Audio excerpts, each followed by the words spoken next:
মধ্যপ্রাচ্যের শান্ত আকাশ হঠাৎ করেই যেন নরকে পরিণত হলো। ইরান এবং যুক্তরাষ্ট্রের মধ্যকার কয়েক দশকের বৈরিতা এখন চূড়ান্ত সংঘাতের মুখে। তেহরানের রাষ্ট্রীয় টেলিভিশনে সরাসরি সম্প্রচারিত এক ঘোষণায় জানানো হয়েছে, মধ্যপ্রাচ্যের ৬টি দেশে থাকা ২৭টি মার্কিন ঘাঁটি এখন ইরানি ক্ষেপণাস্ত্র ও ড্রোনের লক্ষ্যবস্তু।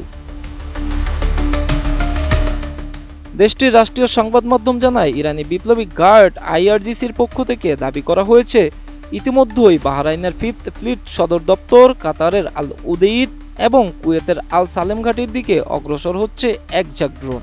যুক্তরাষ্ট্র ও ইসরায়েলি বাহিনীর যৌথ বোমাবর্ষণের পাল্টা প্রতিশোধ হিসেবে এটি ছিল তেহরানের পক্ষ থেকে ৬ষ্ঠ দফার হামলা। এই অভিযানে ইসরায়েল এবং অঞ্চলের বিভিন্ন মার্কিন ঘাঁটিকে লক্ষ্য করে ব্যাপক ক্ষেপণাস্ত্র ও ড্রোন নিক্ষেপ করা হয়েছে বলে জানিয়েছে সংবাদ মাধ্যমটি। আইআরজিসি জানিয়েছে, তাদের লক্ষ্যবস্তুর তালিকায় মার্কিন ঘাঁটিগুলো ছাড়াও ইসরায়েলের তেল নৌ বিমান ঘাঁটি, তেল আবিবে অবস্থিত ইসরায়েলি সেনাবাহিনীর প্রধান সদর দপ্তর হাকিরিয়া এবং একই শহরের একটি বিশাল প্রতিরক্ষা শিল্প কমপ্লেক্স অন্তর্ভুক্ত ছিল।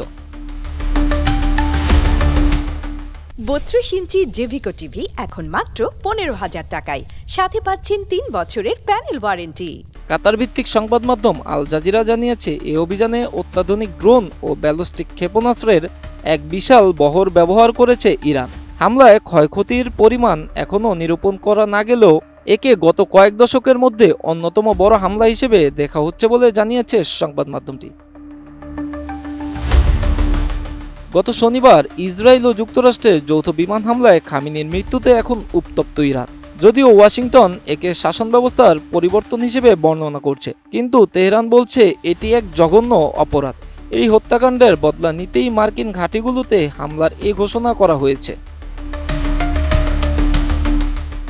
ইরান এই হামলাকে কেবল শুরু হিসেবে উল্লেখ করে সতর্ক করেছে যে তাদের বাহিনী ভবিষ্যতে আরও কঠোর এবং ভিন্নধর্মী প্রতিশোধমূলক ব্যবস্থা গ্রহণ করবে, যা শত্রুপক্ষকে একের পর এক শোচনীয় আঘাতের সম্মুখীন করবে। বিশ্লেষকরা বলছেন, ২৭টি ঘাঁটিতে একযোগে হামলা হলে সেটিই হবে দ্বিতীয় বিশ্বযুদ্ধের পর মার্কিন সামরিক ইতিহাসের সবচেয়ে বড় সংকট। এর ফলে আন্তর্জাতিক বাজারে তেলের দাম ইতিমধ্যেই আকাশচুম্বী হতে শুরু করেছে। মধ্যপ্রাচ্যের আকাশপথে বিমান চলাচল পুরোপুরি বন্ধ হয়ে যাওয়ায় আটকা পড়েছেন হাজার হাজার যাত্রী। এদিকে তেহরান যদি সত্যি ২৭টি ঘাঁটিতে পূর্ণমাত্রায় হামলা চালায়, তবে পাল্টা জবাবে ইরানকেও মানচিত্র থেকে মুছে দেওয়ার হুমকি ট্রাম্পের।